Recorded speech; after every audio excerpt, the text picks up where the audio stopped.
Hello everyone. Ito nga pa ng anak ko si Mira. Ito ang panahon na nagne-nebulize siya.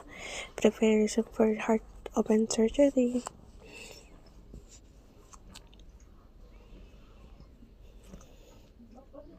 Habang ako, kauuwi lang galing work.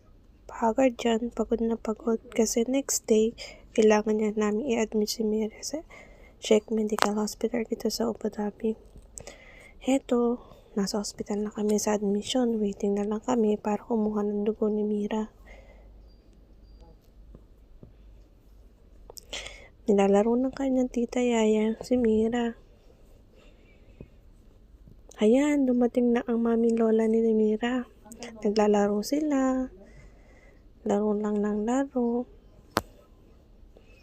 Wini-wini ni mami lola niya si Mira. Ayan, silip ang cute-cute na